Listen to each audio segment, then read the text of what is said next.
Well, let's talk. Sinead, thank you. Let's talk to Dr. Walker, Dr. Caroline Walker. I'm not sure if you're one of those health clinicians, psychiatrists, psychologists working with NHS staff who's on call. But how concerned are you that you are seeing enough people? I mean, Sinead outlined very clearly the pressures people under. Some people inevitably, as Naga was saying, and we've spoken to quite a few of them, take an attitude, we're just doing our job, you know, get on with it, it's what we do. What concerns do you have about people getting the right help at the right time?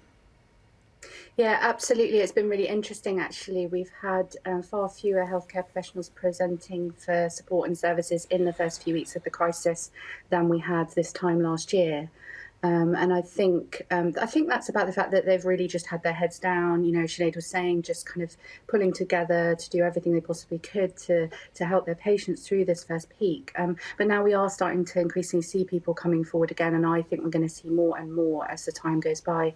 You made a really good point that healthcare professionals really struggle to admit when they're finding it difficult. And I would just like to share that I, as a healthcare professional, have found this really difficult. You know, just like the rest of the nation, we've all been experiencing incredible levels of stress, anxiety, and some of those in the most affected areas are really starting to experience, you know, incredible levels of trauma and grief as well. So it's really important that we start to normalise that, you know, and I'm hopeful actually that the culture is changing slowly, that people are starting to talk more about their mental health and well-being in the workplace.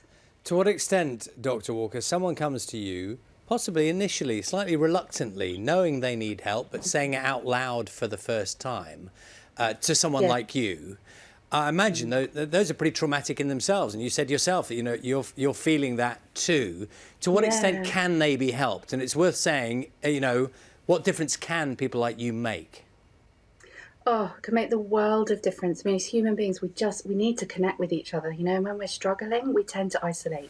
So coming to someone and just sharing with them, you're absolutely right. It can be really hard that first time when you first admit that something is bothering you. But the relief you feel from that and the help and, you know, getting better is amazing. And particularly something like this where, you know, it's a big traumatic experience we're all going through. Most of us would experience a bit of stress and anxiety in this first few weeks, but that will settle. But for some, that's going to be more severe and it's going to last for longer, and develop into things like PTSD, post-traumatic stress disorder. Can I just ask? I'm sorry, Doctor. I just wanted to ask Sinead on that thought. Sinead, can you remember the first time you kind of said it out loud? I don't know, was it to one of your colleagues, to one of your friends when you said, was there a moment where you said, you know, I've got to tell someone I'm struggling, or can you remember that time? Well, we do it every day.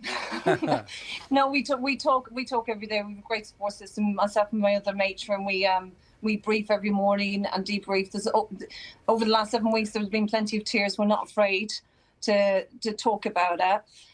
But that comes with experience with me. I mean, I'm very much promote speaking up about stuff, and when we're stressed, we talk about it. It's now about, you know, encouraging our staff to do the same, and reaching out to them, and encouraging them to speak about the strains and the challenges over the last 7 weeks.